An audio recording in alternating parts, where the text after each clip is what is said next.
लग्नानंतर होईलच प्रेमच्या आजच्या भागाची सुरुवात होते मानिनी आणि काव्यापासून आणि तिथेच पात पण असतो. तर आता इथे मानिनी म्हणते, काव्या अगं हे बघ, प्रत्येक बाईच्या कळायच्या वेळा हे सगळं वेगवेगळं असतं असं म्हणते मानिनी. म्हणजे डॉक्टर तारीख देतात पण अगदी त्याच तारखेला बाळ येईलच याची काही शाश्वती नसते असं म्हणते मानिनी. कधी कधी बाळ त्या तारखेच्या आधीही येऊ शकतं, कधी कधी तारखेच्या नंतरही येऊ शकतं किंवा कधीही येऊ शकतं असं म्हणते आता इथे मानिनी पार्थकडे बोट करून. म्हणजे असं म्हणते आता इथे काव्या, पारच्या वेळेच सांगते तुला. माझी बहीण म्हणजे आनंदची आई, तिचं लग्न होतं बरं का. तर त्यावेळेला काय झालं, मी आणि विक्रम दोघे लग्नाला गेलो आणि बहिणीचं लग्न म्हटल्यावर मी एवढी एक्सायटेड होते. म्हणजे मी असं प्लॅनिंग केलं होतं की करवली म्हणून मी खूप काय काय करणार.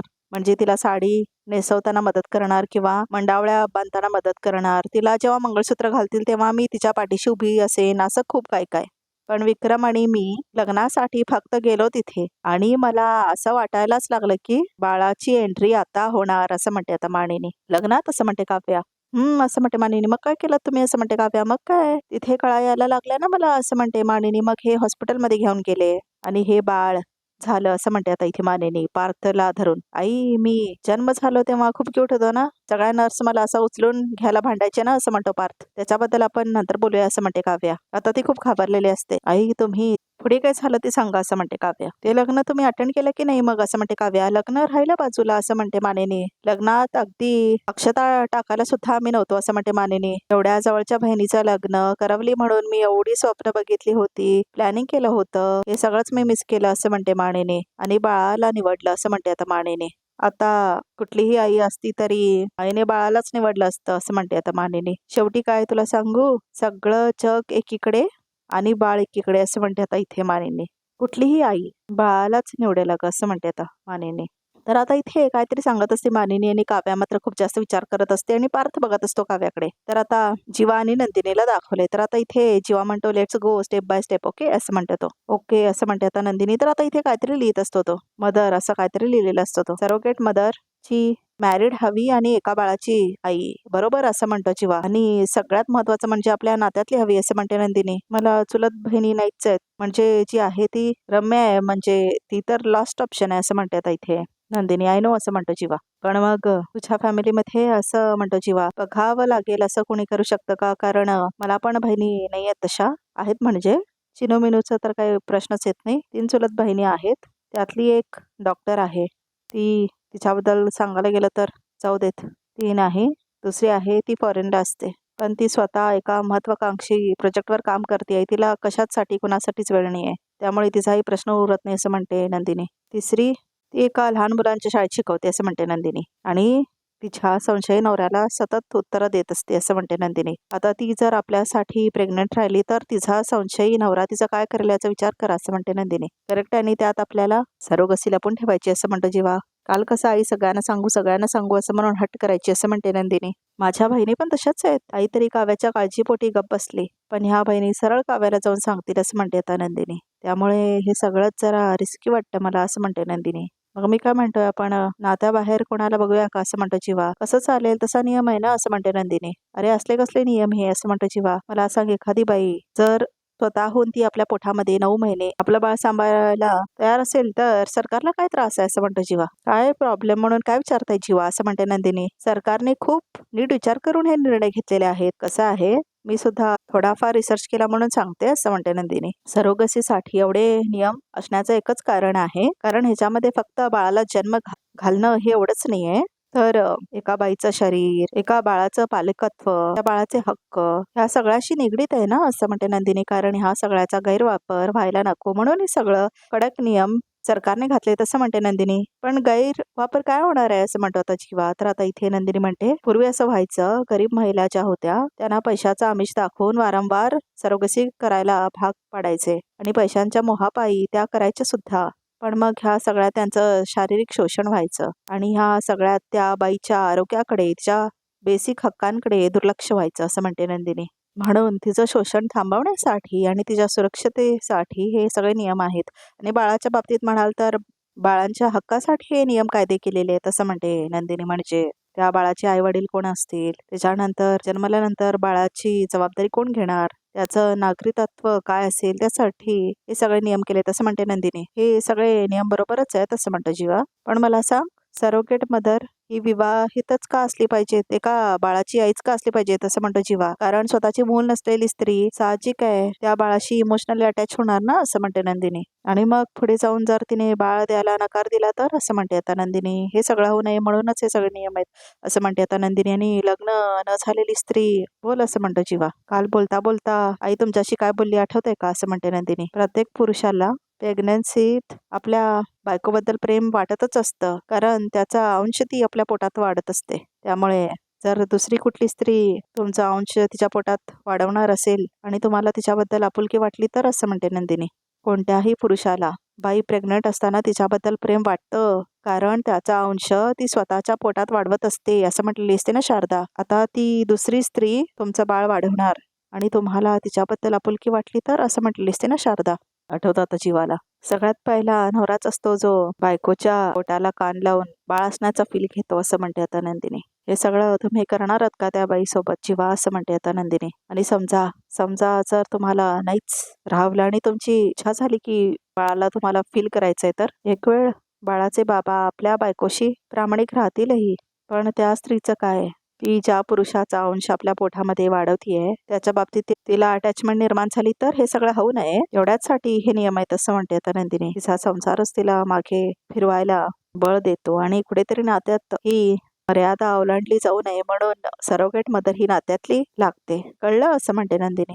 असं म्हणतो जीवा. म्हणजे कदाचित परकी स्त्री हा सगळा विचार करणार नाही, पण नात्यातली स्त्री हा सगळा विचार नक्की करेन असं म्हणतो जीवा. की हा माझ्या बहिणीचा नवरा आहे किंवा माझ्या नवऱ्याचा भाऊ आहे, हा माझा नाही होऊ शकत, काय काय विचार करून नियम बनवलेत नाही का असं म्हणतो जीवा. आता कळलं का असं म्हणते नंदिनी. असं म्हणतो जीवा. नाही पण एवढे सगळे नियम असूनही अजून एक नियम आहेच ना, की सरोगेसी करणारी बाई उद्या फिरली आणि तिने बाळ नाहीच दिलं तर असं म्हणतो जीवा. असं होऊच शकत नाही असं म्हणते नंदिनी. कायदा शिक्षा करेल ना तिला, कायदा तिच्याकडून बाळ काढून घेईल असं म्हणते नंदिनी. कसं आहे, सरोगेसी करण्याआधी हे सगळे डॉक्युमेंटेशन केलं जातं, व्यवस्थित करार केला जातो आणि बाळ जन्माला घालणं हा व्यवसाय होऊ नये म्हणून सगळ्यात महत्वाचा नियम असतो की त्यात पैसे इन्व्हॉल्ड असतात असं म्हणते आता नंदिनी. म्हणजे आपण सरोगेट मदरच्या 9 महिन्याचा खर्च, मेडिकल खर्च उचलू शकतो, पण जर ती या कामाचे पैसे मागत असेल तर मग ते इलिगल आहे असं म्हणते नंदिनी.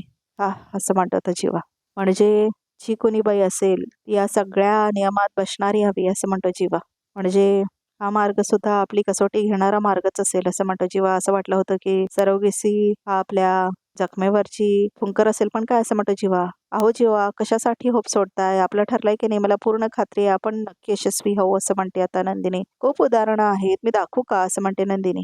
तर आता ती ओपन करते आपला फोन. हे काय असं म्हणते नंदिनी.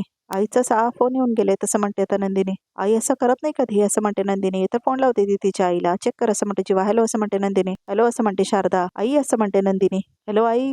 आई काय ग, काय झालं, असा काय आवाज येतोय तुझा असं म्हणते ती. रात्रभर जागीच होते मी असं म्हणते शारदा. काहीतरी विचित्र स्वप्न पडत होती असं म्हणते शारदा. एवढं विचित्र ना की सांगू पण शकत नाही असं म्हणते शारदा. तेच सगळं डोक्यात फिरत होतं असं म्हणते शारदा. आणि तर आता त्रास व्हायला लागतो शारदाला. आई बोल ना ग, काय झालं, तुझा आवाज येत नाहीये नीट. हॅलो हॅलो असं म्हणते ती. एक मिनिट दे दे असं म्हणतो जीवा. आणि तर आता बोलत असते शारदा. तेवढ्यातच तिला काहीतरी होतं बघा प्रेक्षक हो, आणि तिला श्वास घेण्यात त्रास होतो आता शारदाला. आई बोल ना ग. आई काय बोलतच नाही असं म्हणते नंदिनी. आपण आत्ताच्या आत्ता घरी जाऊया असं म्हणते नंदिनी. फक्त खाली कुणाला सांगू नकोस असं म्हणतो जीवा. तर आता जीवाने नंदिनी दोघेही निघतात शारदाला भेटण्यासाठी. तर आता इथे शारदाला खूप जास्त त्रास होत असतो, तिला श्वास पण घ्यायला येत नसतो, तिला खूप जास्त त्रास झालेला दाखवलंय बघा प्रेक्षक हो. आणि आता ती वाकत असते फोन घेण्यासाठी, तर तिला वागता सुद्धा येत नाही बघा प्रेक्षक हो. आणि आता तिला खूप बेचैनी होत असते, तिला श्वास सुद्धा घ्यायला येत नसतो.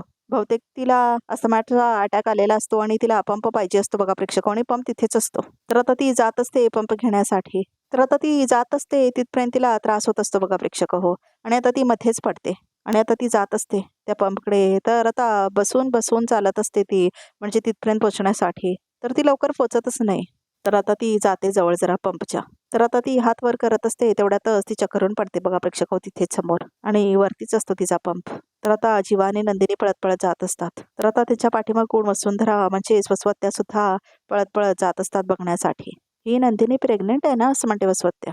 मग जीवाच्या स्पीडने कशी काय धावू शकते असं म्हणते वसवत्या. जीवा सुद्धा तिचा हात धरून तिला धावत धावत घेऊन गेला असं म्हणते वसवत्या. कठीणच आहे असं म्हणते वसवत्या. विजयराव म्हणतात ना, ते बहुतेक खरं आहे. नाही खरंच आहे. खरोतर बाई दुसऱ्या महिन्यामध्ये अशी धावपळ करूच शकत नाही असं म्हणते वसवत्या. नक्कीच काहीतरी घोळ आहे असं म्हणते आता वसवत्या. आणि जिथे घोळ आहे तिथे मला लक्ष घालायलाच हवं असं म्हणते वसवत्या नाही का. तर आता वसवत्या खूप जास्त असतात.